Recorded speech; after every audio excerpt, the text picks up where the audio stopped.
የዛሬውን ትምህርታችንን የምንጀምረው ከሮሜ ምዕራፍ 5 ላይ ነው። ባለፈው አይ ቲንክ የዛሬ ወር ገደማ ሮሜ ምዕራፍ 4ን ጨርሰን ነው ያቆምነው። ሮሜ ምዕራፍ 4 የቆጠራ ነው። መቁጠር ተቆጠረለት በሚል ጀምሮ ኃጢያትንም እንደማይቆጥርበት እግዚአብሔር ብፁዕ ነው። ኃጢያት የማይቆጠርበት ሰው አብርሃምም እምነቱ ጽድቅ ሆኖ ተቆጠረለት።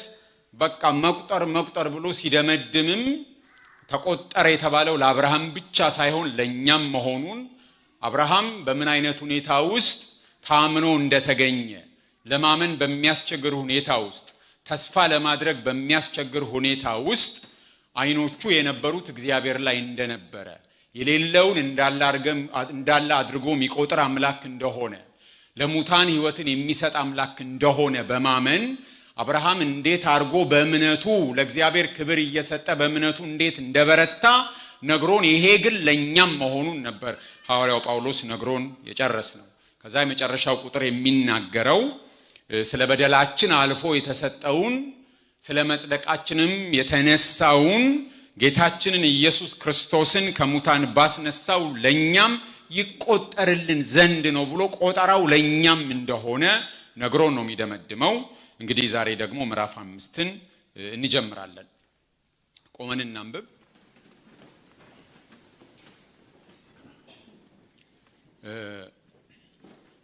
እስከ ቁጥር 5 ብቻ አነባለሁ። በአዲሱ መደበኛ ትርጉም አነባለሁ። እንግዲህ በእምነት ስለጸደቅን በጌታችን በኢየሱስ ክርስቶስ በኩል ከእግዚአብሔር ጋር ሰላም አለን። በእርሱም በኩል አሁን ወደ ቆምንበት ጸጋ በእምነት መግባት ችለናል። የእግዚአብሔርንም ክብር ተስፋ በማድረግ ሐሴት እናደርጋለን። በዚህ ብቻ ሳይሆን በመከራችንም ሐሴት እናደርጋለን። ምክንያቱም መከራ ትዕግስትን እንደሚያስገኝ እናውቃለን።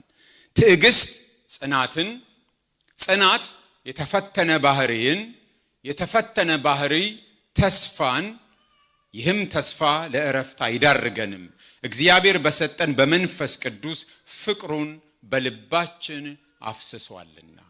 እንጸልይ። እግዚአብሔር ሆይ እናመሰግንሃለን። ምስጋናን ስለምትወድ ከሕዝብህ ምስጋናን ካዳንከው ሕዝብ ከሞት ከታደግከው ሕዝብ የሰይጣንን ቀንበር ከሰበርክለት ሕዝብ በጨለማ ሲጓዝ ብርሃን አብርተህለት ከሞት ከተናጠቅከው ሕዝብ ምስጋናን ማግኘት ደስ ያሰኛሃልና አምላካችን እግዚአብሔር ሆይ እናመሰግንሃለን። የምንከፍል ሌላ ነገር ስለሌለን፣ የጠየከን ሌላ ነገር ስለሌለ፣ የምንችለው ሌላ ነገር ስለሌለ እግዚአብሔር ሆይ እናመሰግንሃለን። በቃላት ብቻ ሳይሆን በሕይወታችን በኑሮአችን እናመሰግንሃለን። በእያንዳንዱ ዕለት በመውጣት በመግባታችን በእርምጃችን በእንቅስቃሴያችን እናመሰግንሃለን። ጸጋህ የበዛልን ሰዎች ነን። ጸጋህ ደግፎ ያቆመን ሰዎች ነን። ጸጋህ ያቆመን ያጸናን ሰዎች ነን። እግዚአብሔር አምላካችን ሆይ እናመሰግንሃለን። ከወገኖቻችን ጋር በአንድነት ሆነን በዚህ ሰዓት ላንተ በተለየች ቀን ላንተ በተሰጠች ቀን በምናርፍበት ጌታ ሆይ በዚህ ቀን እናመሰግንሃለን። ሕይወታችን በረፍት ነው የጀመረው። አንተን ካወቅንበት ጊዜ ጀምሮ ተሰርቶ ባለቀ በተጠናቀቀ ሕይወት ውስጥ ነው የገባ ነው። እግዚአብሔር ሆይ የምንደመድመውም ሕይወታችንን በእረፍት ነው። ለዘላለምም ካንተ ጋር በእረፍት እንኖራለን። እግዚአብሔር ሆይ እናመሰግንሃለን። ጌታ ሆይ በፊትህ ያለን ሁላችንም በዚህ ሰዓት ከቃልህ ለመማር መተናል። ቃልህ እንዲገለጥልን እንድታስተምረን እንድትመክረን እንጸልያለን። ቃልህን የሚቋቋም ምንም ክፉ እንደሌለ እናውቃለን። ነገር ግን አእምሮአችንን በተለያየ ሁኔታ የሚጠልፍ ክፉ በኢየሱስ ክርስቶስ ስምና ስልጣን የተመታ እንዲሆን እንጸልያለን።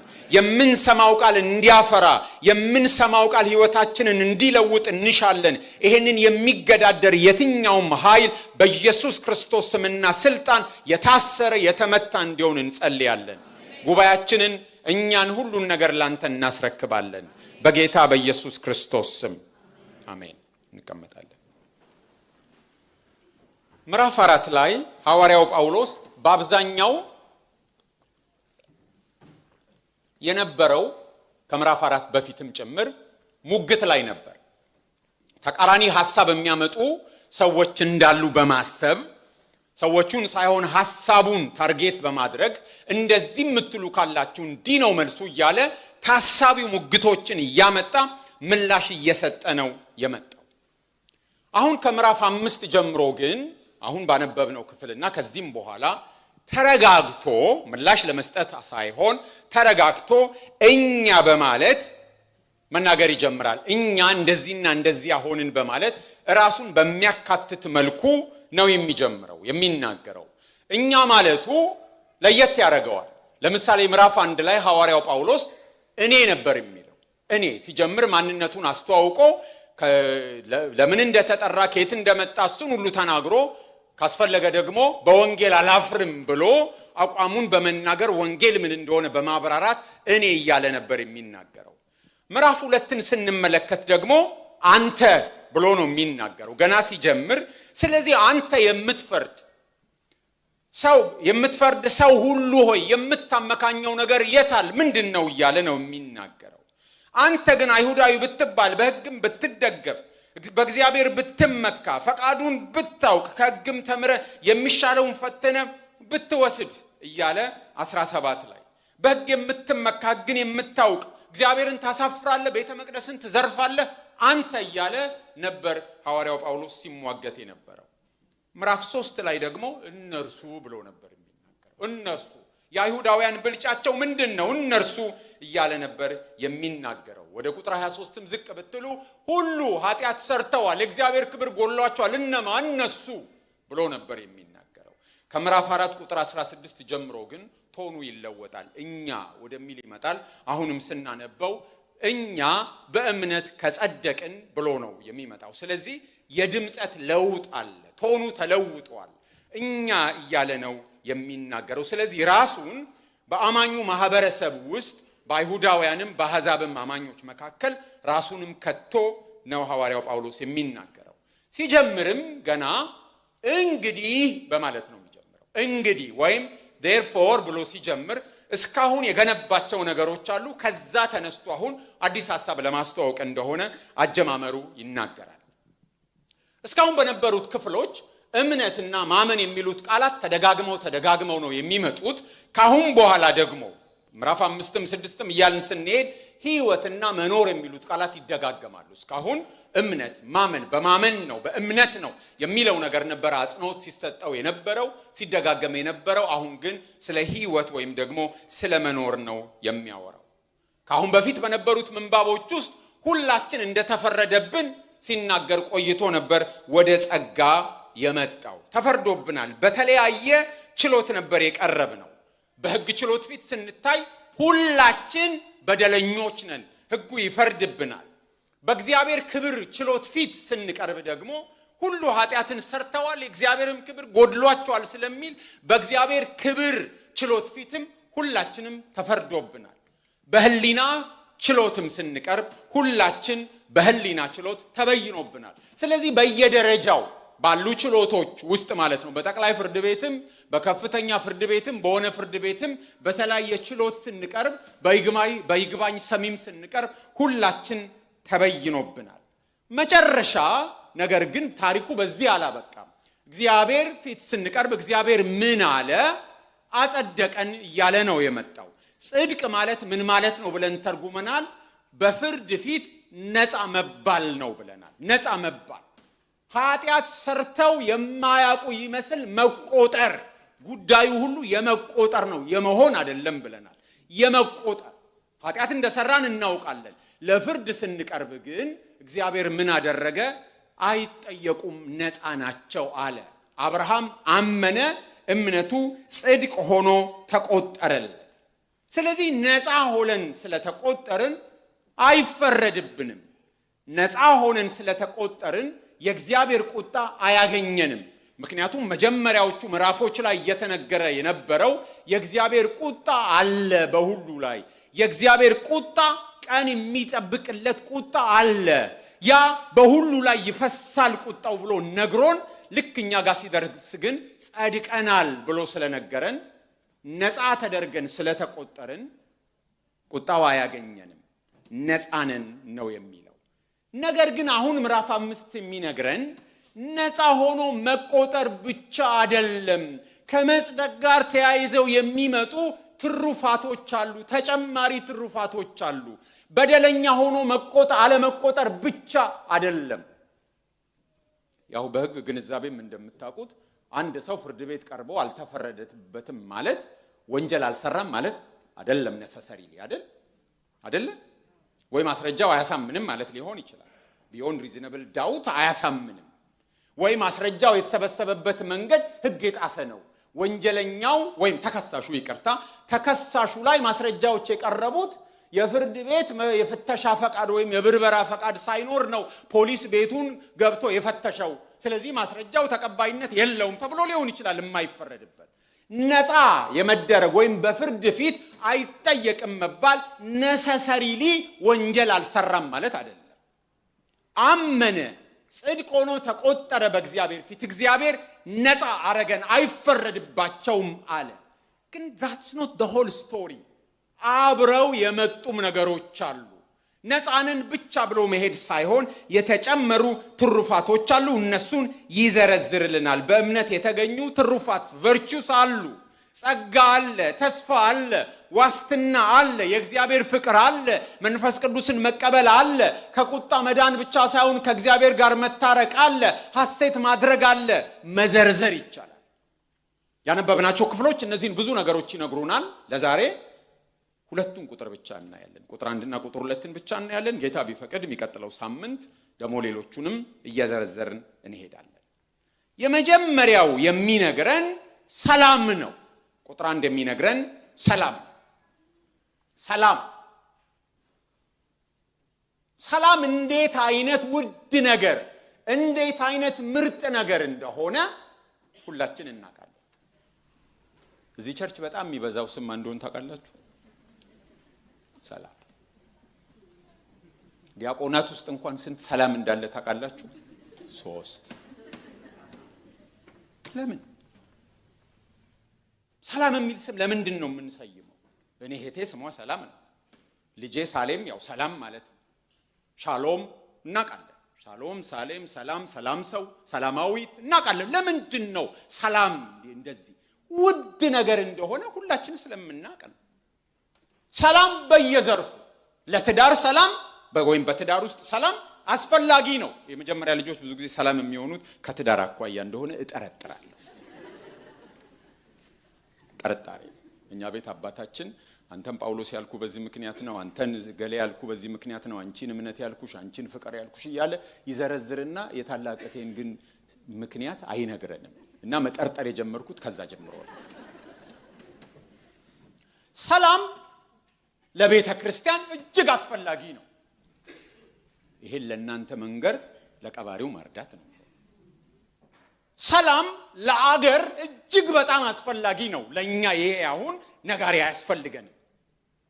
የሰላም መታጣት እንኳን እዛ ላሉት እዚህ ላለነው ምን ያህል የሚያውክ እንደሆነ ለኛ ማንም አይነግረንም። ከኛ በላይ ስለ ሰላም ውድነት ተናጋሪ አይኖርም።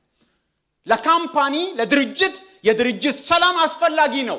ለድር አስፈላጊ ነው። ሰላም ለሁሉ ነገር አስፈላጊ ነው። ከሁሉ ነገር በላይ ግን ከእግዚአብሔር ጋር ሰላም እጅግ በጣም አስፈላጊ ነው። በእያንዳንዱ የህይወት ዘርፍ ውስጥ ከሚያስፈልገው በላይ ከእግዚአብሔር ጋር ሰላም ከሁሉ ይበልጣል። ሰላም ማለት ቆሻለ ማለት አይደለም። ሰላም ማለት ጸጥ ማለት አይደለም። ሰላም ማለት የረብሻ አለመኖር ማለት አይደለም። እንደሱ ከሆነ በአምባገነን የሚገዙ ሀገራት ሰላም አላቸው ልንል ነው። ሰሜን ኮሪያ ትንፍሽ የለም። አመት፣ ሰልፍ፣ ስራ ማቆም፣ ሶሻል ሚዲያ ላይ መጫወት ምንም የለም። ግን ሀገሪቱ ሰላም ናት። በብረት ጡጫ የሚገዙ ሀገራት ገዢዎች ባሉበት ቦታዎች ወይም ቤተሰብ ገና ከበር ሲመጣ የሚያጮል ሰውዬ ባለበት ቤት ውስጥ ሰው ጸጥ ረጭ ብሎ በመፍራትና በመንቀጥቀጥ ሊኖር ይችላል። ሰላም ማለት እሱ አይደለም። ሰላም በመጽሐፍ ቅዱስ ውስጥ ሻሎም ከሚለው የዕብራውያን ሐሳብ ጋር ስናየው የነገሮች ሁሉ ስምረት ነው። የነገሮች ሁሉ መጣጣም ነው። የነገሮች ሁሉ ተዋዶ ተጣጥሞ በደስታ ፍሎው ማድረግ ነው። ኤቭሪቲንግ ፍሎሪሽ የሚያደርግበት ነገር ነው እንጂ ዝምታ ማለት ብቻ አይደለም። ጠመንጃ ታጥቄ በቆም ዝም ትላላችሁ፣ ያ ሰላም አይደለም። ሰላም ነገሮች ሁሉ ተጣጥመው ተዋደው በህብረት የሚኖሩበትን ነው ታሳቢ የሚያደርገው። የዘፍጥረት ምዕራፍ 1ን ስናይ ነው ሰላም የምናየው። ምዕራፍ 2ን ስናይ ነው ሰላም የምናየው። ብርሃን፣ እድገት፣ መፈጠር፣ ገዢና ተገዢ ተዋዶ ተጣጥሞ ያለምንም የሚጎረብጥ ነገር ሳይኖር እግዚአብሔር ከህዝቡ ጋር እግዚአብሔር ከፈጠራቸው ሰዎች ጋር የሚነጋገርበት፣ ባልና ሚስት ተዋደው የሚኖሩበት፣ ሰዎች ከፍጥረቱ ጋር ከእንስሳው ጋር ተዋደው የሚኖሩበት ነገር ሁሉ የሰመረበት ዓለም ነበረ ሰላም። ኃጢአት ሲመጣ ግን ምዕራፍ 3 ላይ ስናየው ወዲያውኑ የሰላም አለመኖር ምን እንደሆነ እናውቃለን። ሰው እግዚአብሔር ሲመጣ ተደስቶ የሚመጣበት ሳይሆን ለመደበቅ ወየው መጣብኝ ብሎ የሚደበቅበት ሆነ። የኃጢአት መምጣት ሰላሙን በእግዚአብሔርና በሰው መካከል አደፈረሰ። በባልና ሚስት መካከል መካሰስ የሆነበት፣ በፍጥረትና በፍጥረት ገዢ በሰዎች መካከል መበላላት የተፈጠረበት፣ ሰው ዘርቶ እሾህና አሜከላ የሚያጭድበት ሆነ። ስንዴ ዘርቶ ገብስ ዘርቶ እንክርዳድ የሚያጭድበት ሆነ። ሰላም ጠፋ። መጀመሪያ ሰላም ነበረ። ስለዚህ ከእግዚአብሔር ጋር ሰላሙን ያጠፋው ምንድነው ከተባለው ኃጢአት ነው። ጠላትነት ተፈጠረ። እግዚአብሔርና ሰዎች ጠላትማማቾች ሆኑ። ከየት አመጣው ካላችሁኝ ቁጥር 10 እሱን ነው የሚነግረን። ገና ጠላቶቹ ሳለን። ስለዚህ እግዚአብሔርና ሰው ጠላትማማቾች ሆኑ። ሰው የእግዚአብሔር ጠላት ሆነ። የእግዚአብሔር ቅድስና የእግዚአብሔር ንጽህና ለሰው ልጅ ጠላት ሆነ። እግዚአብሔር መጣ ሲባል አዳም እንኳን ቁጥቋጦ ስር የሚደበቅ ሆነ። እግዚአብሔር መጣ ሲባል መጥፋት ነው ከአካባቢው እንጂ መጣልኝ ሳይሆን መጣብኝ ሆነ። እግዚአብሔርና ሰው ጠበኞች ሆኑ፣ ጠላትማማቾች ሆኑ። ታዲያ አሁን ስለ ሰላም ለማውራት ጠላትማማቾች ከሆኑ አሁን ሰላም ብሎ ለማውራት እርቅ ተፈጽሟል ማለት ነው። ጠላትማማቾች ካልታረቁ ሰላም የላቸውም። ስለዚህ ከእግዚአብሔር ጋር ሰላም አለን ሲል ምን ሆኗል ማለት ነው? እርቅ ተፈጽሟል ማለት ነው። እግዚአብሔር ጸድቀዋል ሲል በተከሰሱበት ጉዳይ ላይ አይፈረድባቸውም ማለት ሳይሆን እግዚአብሔርና ሰው ታርቀዋል። እግዚአብሔር ካጸደቀን በኋላ ዝም ብሎ አይተወንም። ከኛ ጋር ምን ያረጋል ማለት ነው? ይታረቃል። ዳኛው አይጠየቁም ብሎ ብቻ አይደለም ያቆመው፣ ዳኛው የተበደለም ጭምር ነው። አይጠየቁም አይፈረድባቸውም ብቻ ሳይሆን እንታረቅ ብሎ ታረቀ። ይሄ ብቻ አይደለም፣ ተከሳሹ ከዳኛው ጋር በአንድ ቤት ውስጥ አብሮ መኖር ጀመረ። ስለዚህ እግዚአብሔር በእኛ ላይ ያለመፍረዱ ብቻ ሳይሆን እርቅ ፈጽሞ ከእግዚአብሔር ጋር አብረን የምንኖር መሆናችንን፣ ከፈራጁ ጋር ከዳኛው ጋር በአንድ ቤት ውስጥ የምንኖር መሆናችንን ታሳቢ የሚያደርግ ነው ይሄ ሰላም የሚለው። ነባሩ ትርጉም የሚለው ሰላምን እንያዝ ነው የሚለው። ሰላምን እንያዝ ቅድም ስናነብ በአዲሱ መደበኛ ትርጉም ስለሆነ ያነበብኩት፣ እሱ ደግሞ ሰላም አለን ነው የሚለው። አንዳንድ ትርጉሞች ሰላምን እንያዝ ይላሉ። ፈረንጅኛውም እንደሱ ነው የሚለው። የግሪክ ጽሑፎች አንዳንዶቹ ቅጂዎች ሰላምን እንያዝ ነው የሚሉት፣ አንዳንዶቹ ቅጂዎች ደግሞ ሰላም አለን ነው የሚሉት። የትኛውም ቢሆን አያጣላንም። ምክንያቱም እንያዝ ወይም ይኑረን ማለት በሙላት እንደሰትበት ማለት ሊሆን ስለሚችል፣ አውዱ ከታየ ግን በአውዱ መሰረት ግን የአዲሱ መደበኛ ትርጉም የተሻለ ነው። ለምን?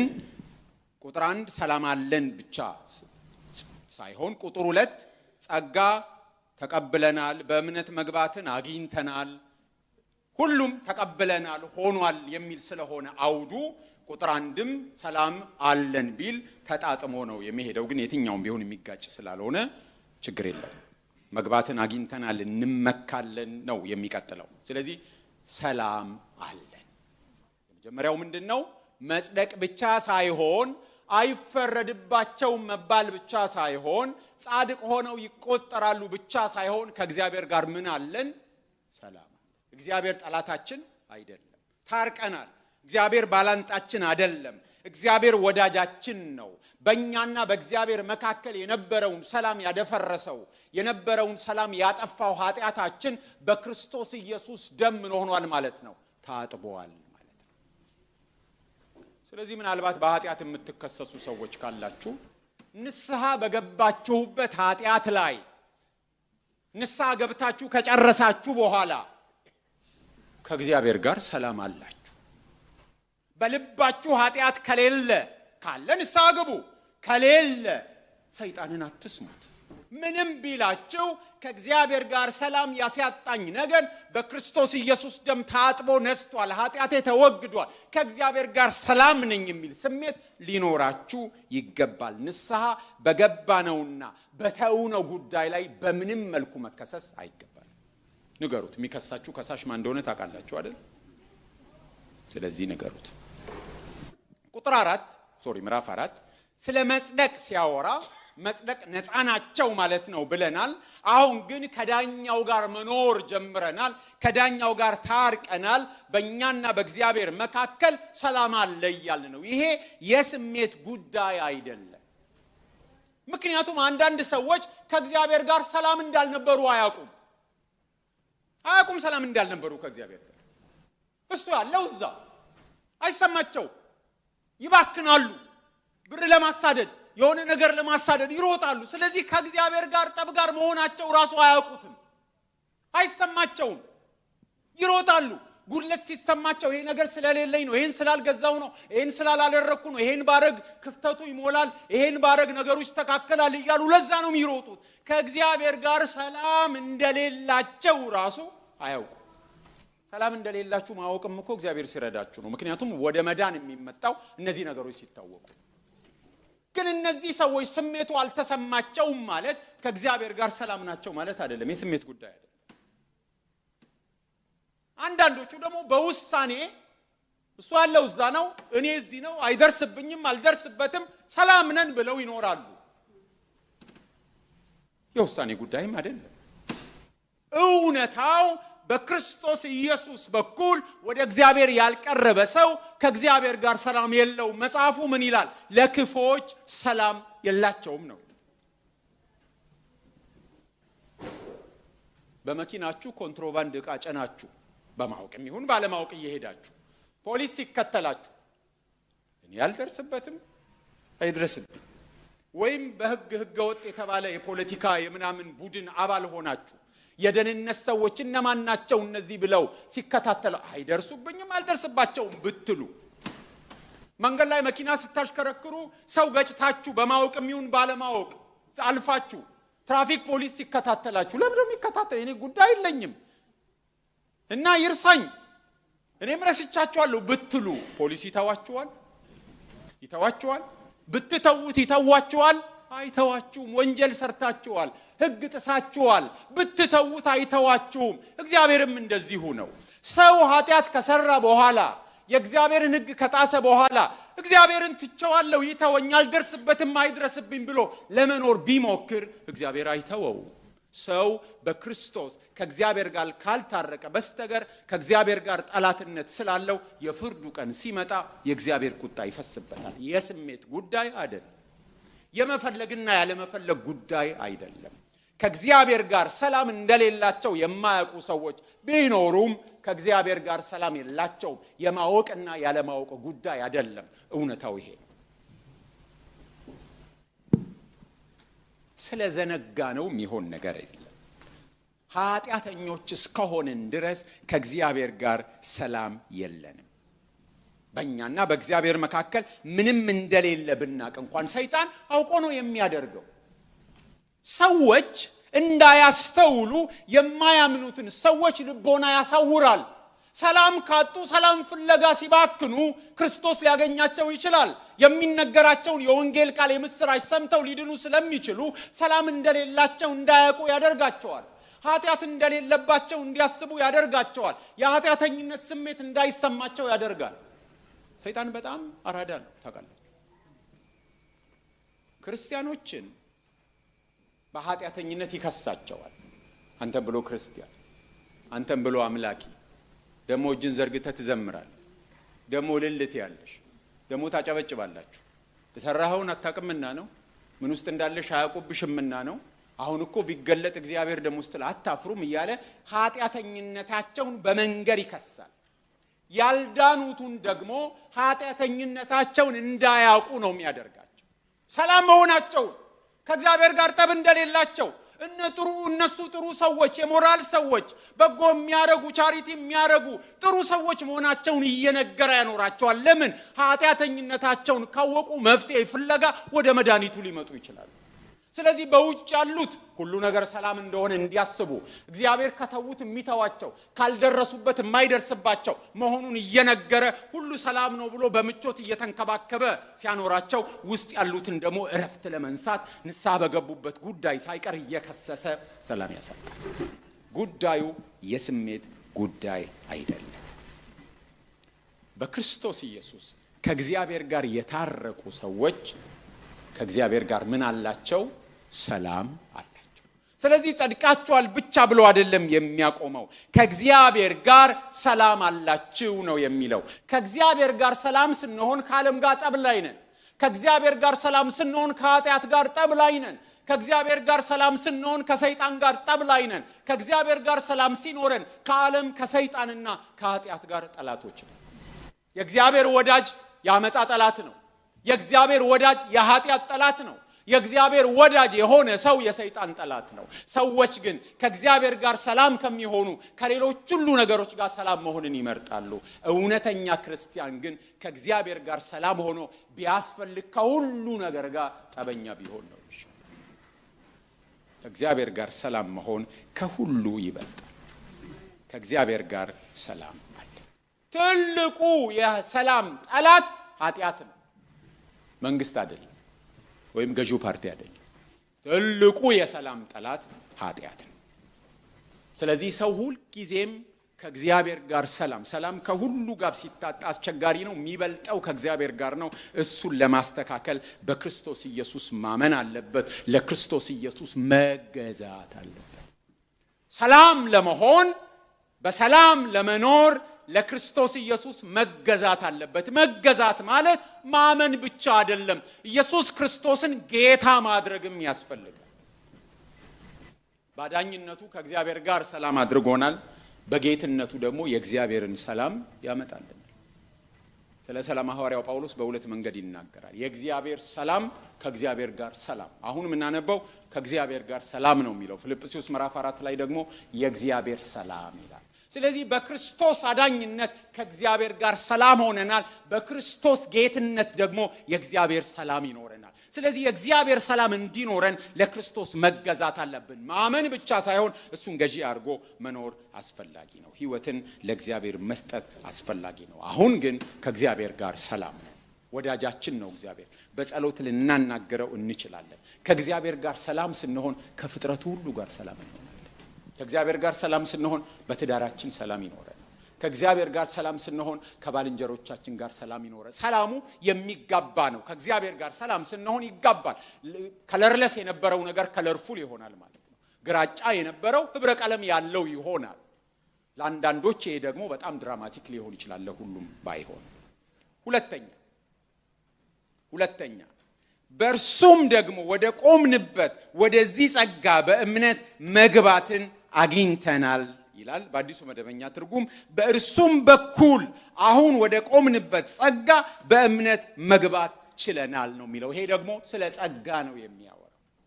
ጸጋ የዳንበት ብቻ ሳይሆን ጸጋ የምንቆምበት፣ የምንኖርበት፣ ያለ ስጋት የምንወጣና የምንገባበት፣ የምንረጋጋበት መሆኑን ነው የሚነግረን። የዳነው በጸጋ ነው፣ እውነት ነው። የቆምነውስ የዳነው በጸጋ ነው። የምንኖረውስ የዳነው በጸጋ ነው። ወደ እግዚአብሔር የምንቀርበውስ በጸጋ ነው የሚለን። የቆምንበት ጸጋ፣ በእርሱም በኩል አሁን ወደ ቆምንበት ጸጋ በእምነት መግባት ችለናል ነው። ስለዚህ በመጽደቃችን ምክንያት ጸጋን አግኝተናል። ወደ እግዚአብሔር ለመቅረብ ችለናል። ይሄ ጸጋ ወደ እግዚአብሔር የሚያቀርብ ጸጋ ነው።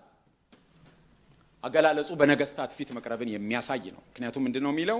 በእርሱም በኩል አሁን ወደ ቆምንበት ጸጋ በእምነት መግባት ችለናል። ወደ ንጉሱ ነገስታት ፊት እንደሚቀርበው መግባት ችለናል። ከእግዚአብሔር ጋር ለመኖር በግሪክ አማልክት ዘንድ ከአማልክቱ ጋር መኖር የሚባል ነገር የለም። በአይሁዳውያን እምነት ወደ እግዚአብሔር መቅረብ የሚባል ነገር የለም።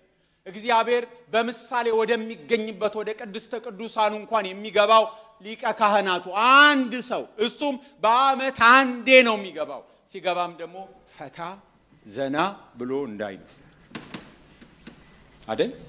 ውጪ ያሉቱ አለ እንዴ ድምጽ ይሰማል ወይስ ተሰናብቷል ተቀስፏል እያሉ የሚጠብቁት። ስለዚህ በአይሁድም እምነት ወደ እግዚአብሔር መቅረብ ቀላል አይደለም። ወደ እግዚአብሔር መቅረብ ለሁሉ የተፈቀደ በማንኛውም ጊዜ የተፈቀደ አልነበር። ከዛ በኋላ ካህናት የሚገቡበት አለ። ከዛ በኋላ ደግሞ ካህናት ያልሆኑ ወንዶች የሚገቡበት አለ። ከዛ በኋላ ደግሞ ሴቶች ነው። ከዛ በኋላ አህዛብ ከሆንን ደግሞ ያው እኛን ማለት ነው የባሰ ነው። ከዛ በኋላ ነው።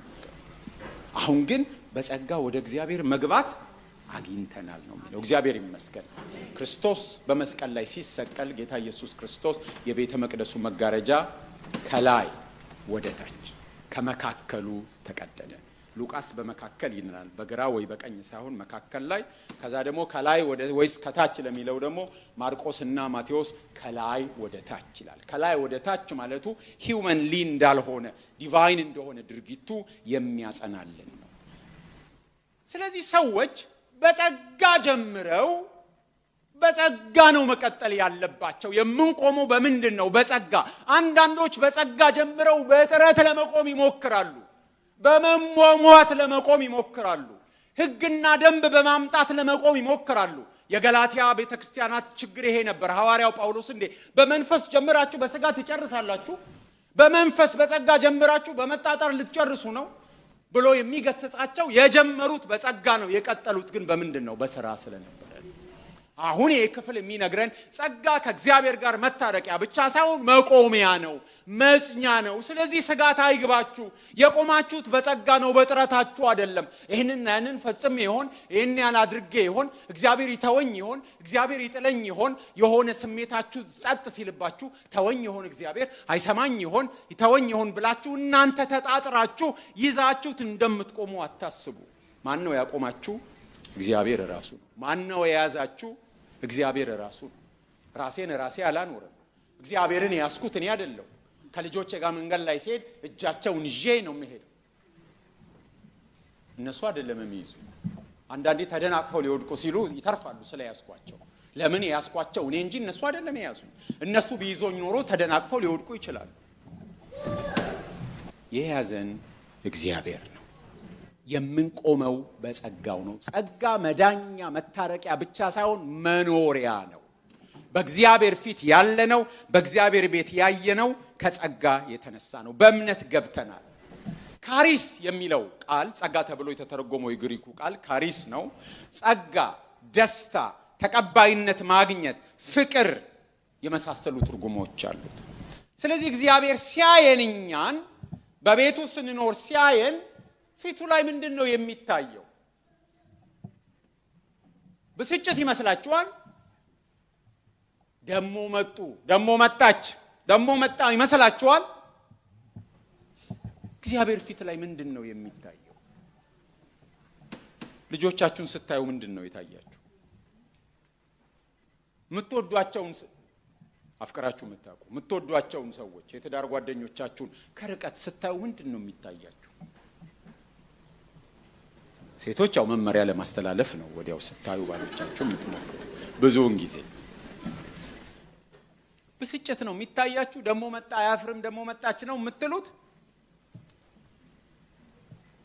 እግዚአብሔር ሲያየን ምንድን ነው የሚታየው? ጸጋ ማለት ተቀባይነት ማግኘት፣ ሞገስ ማለት ነው። ሲያየን ጸጋ አለ ማለት ሞገስ አለ በፊታችን ማለት ነው። ተቀባይነት አግኝተናል ማለት ነው። እግዚአብሔር ሲያየን የሚታይበት ነገር መጡ ነው። ልክኛ ልጆቻችንን እዚህ ጋር ያየን ፈገግ እንደምንል እግዚአብሔርም የሚያየን እንደሱ ፍቅር ነው የሚታየው፣ ሞገስ ነው የሚታየው። ተቀባይነት ማግኘት ነው የሚታየው። የጠፋው ልጅ ሲመጣ አባትየው ከሩቅ ሳየው ምንድነው የታየው? ምንድነው የታየው? ጴጥሮስ የካደ 3 ጊዜ ሲክድ ሉቃስ እንደሚነግረን ከጌታ ጋር አይን ላይን ግጥም ሲሉ ጌታ ፊት ላይ ምን የታየ መስላችኋል? አንተ ከሃዲ የሚል አንተ ማትረባ እንደተናገርኩት ይሄው ካድክ የሚል ነው የሚመስላችሁ? ጴጥሮስ ልክ ሲክድ ቀና ብሎ ከጌታ ጋር ሲተያይ ጌታ ፊት ላይ ምን የታየ ነው የሚመስላችሁ? በፊትም ኧረ እባክህ አንተም እኮ እንደዚህ ትሆናለህ ተመለስ እያለ ሲመክረው ነበር። ሲሆን ፊቱ ላይ ብስጭት የታየ ይመስላችኋል? ጴጥሮስ ከዛ በኋላ ምንድነው የሆነው? ከጌታ ትንሣኤስ በኋላ ምን ብሎ ነው ጌታ መልእክት የላከው? ሄዳችሁ ንገሩ ለጴጥሮስም ማለቱ ምንድነው የሚያሳየን? ጌታ ፊት ላይ ያለው ምንድነው? ስስት ነው፣ ፍቅር ነው፣ መውደድ ነው፣ ሞገስ ማግኘት ነው። ስለዚህ በጸጋ እንኖራለን ማለት መዳን ብቻ ሳይሆን እግዚአብሔር ፊት ሁሉ ጊዜ ለመቅረብ ነፃ ነን። እግዚአብሔር ሲያየን ደስ ነው የሚለው ማለት ነው። ሲያየን ውበት ነው የሚታየው። ውበት ለምንድን ነው ውበት የሚታየው ካልን ክፍሉ በደንብ ይነግረናል። ምን ብሎ ነው? በእርሱም በኩል አሁን ወደ ቆምንበት ጸጋ በእምነት መግባት። በማን በኩል? በእርሱ በማ በክርስቶስ። ሞገስ ያገኘነው በክርስቶስ ነው። ተወዳጅነት ተቀባይነት ያገኘነው በክርስቶስ ነው። ሰዎች በሰው ፊት ትኩረት ያገኙበትን ነገር ይንከባከቡታል። ተወዳጅነት ያገኘላቸው ነገር እሱ ከሆነ ጸጉራችሁ ያምራል፣ ከጸጉራችሁ የተነሳ ነው የተወደዳችሁት የተባሉ ሰዎች ጸጉራቸውን እንዴት እንደሚያረጉት ጾታ አልጠራው በኋላ ታች እንዳይበድሉም ሻይ ላይ ጥንቃቄ ማድረግ አለ። ሰው ሁሉ የተወደደበትን ነገር ይንከባከባል። ሰው ሁሉ ተቀባይነት ያገኘበትን ነገር ትኩረት ይሰጣል። የሆነ ልብስ ሲለብስ ያምርባል ከተባለ ያን ልብስ ያዘወትራል። ለሆነ ጉዳይ ላይ የሆነ ነገር ያምራል ከተባለ ያን ነገር ትኩረት ሰጥቶ በቃ የበለጠ ሊያሽሞነሙነው ነው ይሞክራል። ኢትስ ኦኬ፣ መጥፎ አይደለም። በእግዚአብሔር ፊት ተቀባይነት ያገኘነው በማን ነው? በእርሱ ጸጋን አግኝተናል መቆሚያ ካለ ትኩረት ያገኘነው ሞገስ ያገኘነው ተቀባይነት ያገኘንበት ምንድን ነው ማለት ነው? ክርስቶስ ነው። ስለዚህ ትኩረት መስጠት ያለብን ለማን ነው? ለክርስቶስ ነው። በእግዚአብሔር ፊት ውብ ሆኖ የተገኘው ነገራችን ክርስቶስ ነው። በእግዚአብሔር ፊት ሞገስ የሆነን ክርስቶስ ነው።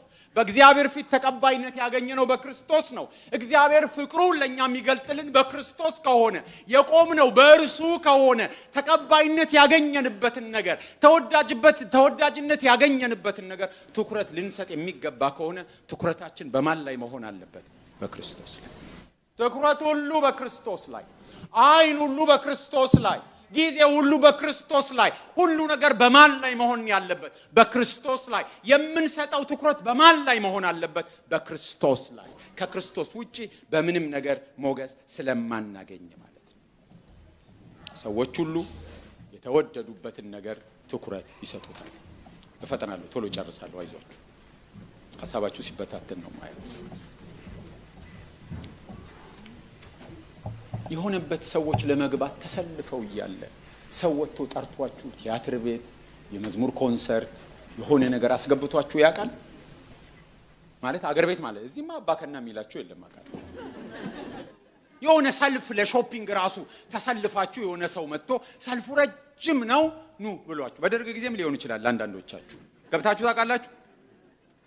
የሆነ ሰልፍ ላይ ወይ ኤርፖርት ለቪዛ ምናምን ረጅም ሆኖ ቤት በኩል ና ወንድም ተብላችሁ ገጥሟችሁ ያውቃል? ከዛ በኋላ እንዴት ገባችሁ ሲባል በአክቲቪቲ፣ በስራዬ፣ በገንዘቤ ዘመድ አለኛ ሰው አለኝ ያሚህ ያለኝ ይሄ ያለኝ ብሎ ያወራል ብሎ የሚዘምሩት ይሄን እየሰሙ ነው መሰለኝ።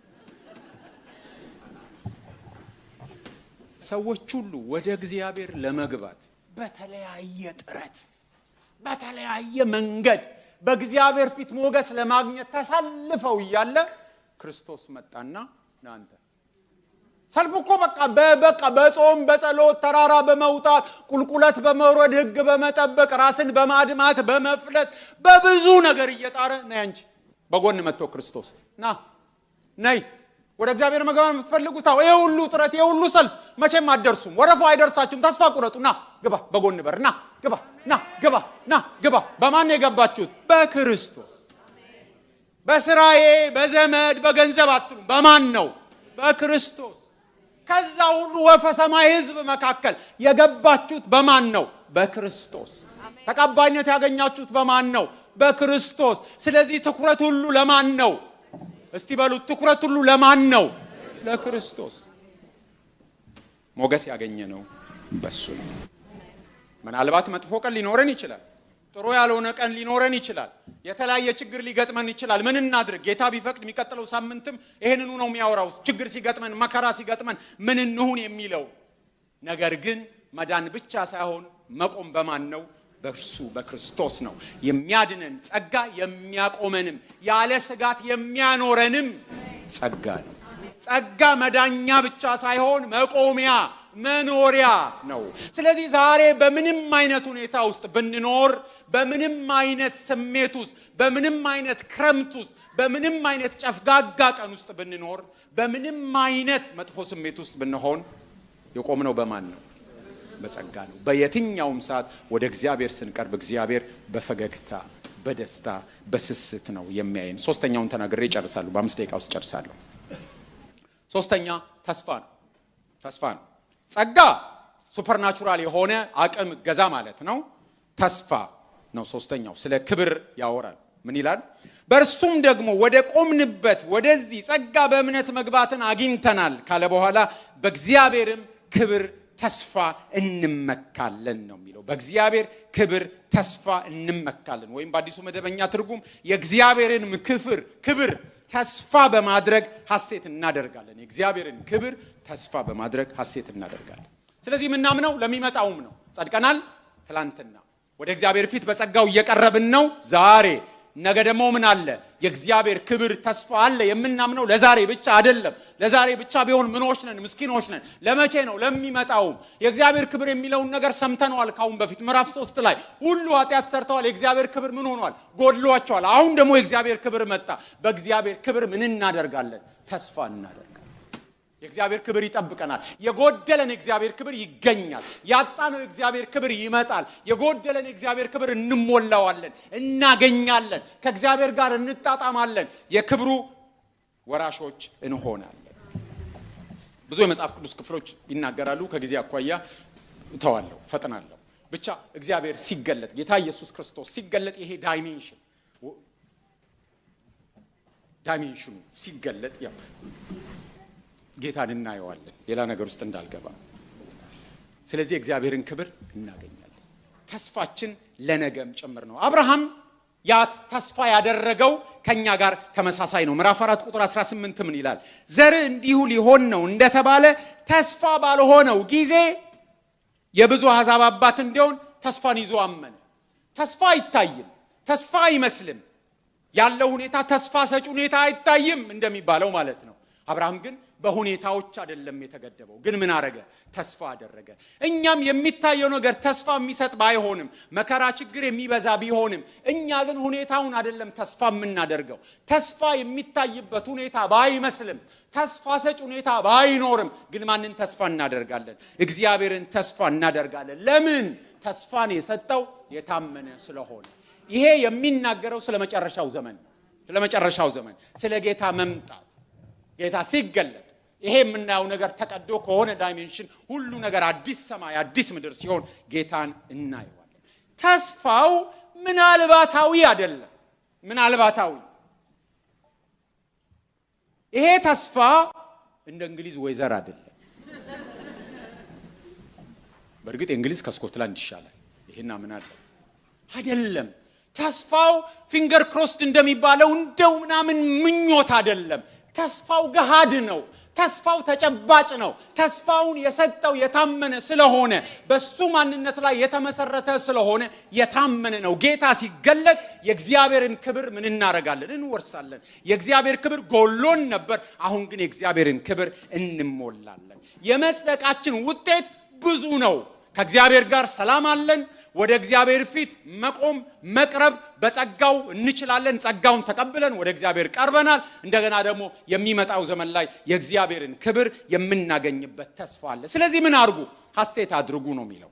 ሐሴት አድርጉ። ምክንያቱም አዲሱ መደበኛ ትርጉም የእግዚአብሔርን ክብር ተስፋ በማድረግ ሐሴት እናደርጋለን ነው የሚለው። ስለዚህ ይሄ ሁሉ ግቡ ለምንድን ነው? ሐሴት እናደርጋለን። ሐሴት ማድረግ ማለት ሳያቋርጡ ማምለክ ማለት ነው። ሐሴት ካረጋችሁ እነዚህ ነገሮች በማሰብ ሐሴት የምታደርጉ ከሆነ ያለ ማቋረጥ እያመለካችሁ ነው ማለት ነው። እግዚአብሔር ተቀብሎናል። አሁንም በእግዚአብሔር ፊት ተቀባይነት ሞገስ የምናገኘው በዚሁ በክርስቶስ ነው። ወደፊትም ደግሞ ተስፋችን የጎደለን የእግዚአብሔርን ክብር ማግኘት ነው። ስለዚህ በዚህ ተስፋ እናደርጋለን። ጌታ ይመስገን። ስለዚህ መጨረሻ ዛሬ ህይወታችሁን ለክርስቶስ ያልሰጣችሁ ካላችሁ ሰላም ለማግኘት ጸጋ ለማግኘት በእግዚአብሔር ፊት የራስን ጥረት ትቶ በእግዚአብሔር ጸጋ ለመቆም ለዛሬ ብቻ ሳይሆን ለሚመጣው ተስፋ ለማግኘት ህይወታችሁን ለክርስቶስ ኢየሱስ አስገዙ። እመኑ። በማመናችሁ ጽድቅ ሆኖ ይቆጠርላችኋል። በእግዚአብሔር ፊት ጻድቅ ትሆናላችሁ። ጻድቅ ስትሆኑ ደግሞ እነዚህ ሁሉ ነገሮች ተከትለው ይመጣሉ። ህይወታችሁን ለጌታ የሰጣችሁ ደግሞ ህይወታችሁ ላይ ጌታን ጌታ አድርጋችሁ ሾማችኋል ወይ? ለጌታ እየተገዛችሁ ነው ወይ? አዳኛችሁ ብቻ ሳይሆን ጌታችሁ ሆኗል ወይ? ንጉሳችሁ ሆኗል ወይ? ፈቃዱን በህይወታችሁ እየፈጸማችሁ ትኖራላችሁ ወይ? ፈቃዱን ትከተላላችሁ ወይ ነው። እንደሱ ከሆነ ከእግዚአብሔር ጋር ሰላም ብቻ ሳይሆን የእግዚአብሔር ሰላምም ይኖራችኋል። ይህን የምታደርጉ የእግዚአብሔር ክብር ተስፋ እንዳላችሁ አውቃችኋል። የእግዚአብሔር ክብር የጎደለን ብቻ ሳይሆን የእግዚአብሔር ክብር ተስፋ ያለን ሰዎች መሆናችንን መጽደቃችን የትላንት ብቻ አይደለም የዛሬም ነው። ዛሬ በእግዚአብሔር ፊት የምንቆመው በጸጋው ስለሆነ የዛሬ ብቻ አይደለም የነገም ነው። የክብር ተስፋ ያለው ክርስቶስ እንደሚመጣና የእግዚአብሔርን ክብር እንደምናገኝ በማመን በየዕለቱ ሐሴት እያደረግን ነው የምንኖረው። ስለዚህ መጽደቃችን እነዚህን ሁሉ ነገሮች ያካትታል። ስለዚህ ሙሉ ነው። ሌሎችም ነገሮች አሉ ህይወት ላይ። እነዚህ ነገሮች ብቻ አይደለም ያሉት። ጌታ ቢፈቅድ ብንኖር የሚቀጥለው ሳምንት ደግሞ ከቁጥር 3 ጀምሮ ያሉትን ሐሳቦች እናያለን። ስለዚህ እግዚአብሔር የተመሰገነ ይሁን። እንጸልያለን። ለአንድ አፍታ አስቡት። ህይወታችሁን ያልሰጣችሁ እንድትሰጡ፣ የሰጣችሁ ደግሞ ያመናችሁ ጌታ አርጋችሁ እንድትሾሙት። ጌታ አርጋችሁ አዳኝ ብቻ ሳይሆን ጌታም ነው። ህይወታችሁ እያንዳንዱን ነገር ሊገዛ የሚፈልግ፣ ትዳራችሁ ሊገዛ የሚፈልግ፣ መመላለሳችሁ፣ መውጣት መግባታችሁ፣ ከሰዎች ጋር ያላችሁን ግንኙነት፣ እያንዳንዱ ነገራችሁ፣ ገንዘባችሁ፣ እያንዳንዱ ነገራችሁ ልታስገዙለት ስለሚገባ የጌታ ሰላም እንዲኖራችሁ እሱም ማተር ያደርጋል። እሱም እግዚአብሔር ይፈልገዋል። እሱ ብቻ አይደለም ደግሞ ለዛሬና ለትላንት ብቻ ሳይሆን የነገ የክብር ተስፋም ነው። የተስፋ ጉዳይም ከዚህ ጋር የተያያዘ ነው። የምትፈሩ የምታመነቱ፣ እግዚአብሔር የተቀየማችሁ የሚመስላችሁ፣ እግዚአብሔር ፊት ለመድረስ ዛሬ እንደማትችሉ የምታስቡ፣ ፈራተባ የምትሉ፣ እግዚአብሔርን የያዛችሁት እናንተ እንደሆናችሁ በማሰብ የሆነ ነገር በገጠማችሁ ቁጥር ከእጁ ልንወጣ ነው ልንወድቅ ነው ብላችሁ የምትሰጉ፣ የያዛችሁ እሱ ነው። ስጋት አይግባችሁ። የሚያቆማችሁ እሱ ነው። የሚያጸናችሁ እሱ ነው። እጆቹን የያዛችሁ እሱ ነው እንጂ እናንተ አይደላችሁም። ይሄን በማሰብ ልባችሁ በጌታ ይረፍ። አሜን። የጌታ ስም የተባረከ ይሁን። አጭር ጸሎት እናደርጋለን። ጌታ ሆይ እናመሰግናለን። ስለ መልካምነትህ ስለ በጎነትህ ተመስገን። በብዙ ኃጢአት በብዙ በደል ተነክረን የነበርነውን የእግዚአብሔር ክብር ጎሏቸዋል እንደተባለው ሁሉ ኃጢአት ሰርተዋል እንደተባለው የነበርንን ሰዎች በማመናችን ብቻ በሰጠህን ጸጋን በመቀበላችን ብቻ በማመናችን ብቻ እግዚአብሔር ሆይ ጻድቅ አድርገህ ስለቆጠርከን እናመሰግናለን። ቁጣ ስለማያገኘን ስለማትፈርድብን እናመሰግናለን። በጸጋ የተዘረጋው እጅን በእምነት ስንጨብጥ ስለጸደቀን እናመሰግናለን። ይሄ ብቻ አይደለም እግዚአብሔር ሆይ ጠላትነት ተወግዶ ካንተ ጋር ታርቀን በክርስቶስ ሰላም ስላገኘን እናመሰግናለን። ይሄ ብቻ አይደለም የዳንበት ጸጋ የሚያቆም የሚያጸና ያለ ስጋት እንድንራመድ የሚያደርግ በእርሱ ስለተቀበልን በክርስቶስ ስለተቀበልነው ጸጋ እናመሰግናለን። ስለዚህ ብቻ አይደለም የክብር ተስፋ ስለሚጠብቀን በዚህ ሐሴት ማድረግ ስለምንችል እናመሰግናለን። ሰላምን ስላገኘን ጸጋን ጌታው ስለተቀበልን ተስፋ ስላለን ተመስገን። ሁሉ ካንተ ዘንድ ስለሆነ ሁሉ ላንተ ክብር ስለሆነ ሁሉን ያረከው አንተ ስለሆንክ በክርስቶስ ስላረክ ትኩረታችንን ሁሉ በክርስቶስ ላይ እንድናደርግ ጸጋ አብዛለን። ደካሞች ነን። ጸጋ ግን ልዕለ ተፈጥሯዊ ነው። ጸጋ ግን አቅም የሚጨምር ነው። ብርታት የሚሰጥ ነው። እግዚአብሔር ሆይ በጸጋ እንድንቆም ጌታ ሆይ እርዳን። ጸጋህን እንድናጣጥም ጸጋህን ኢንጆይ እንድናደርግ በጸጋህ ሐሴት እንድናደርግ በጸጋህ እንድንመካ በጸጋህ እንድንደገፍ እግዚአብሔር ሆይ እርዳን። ክብርና ምስጋና ሁሉ ለስምህ ይሁን።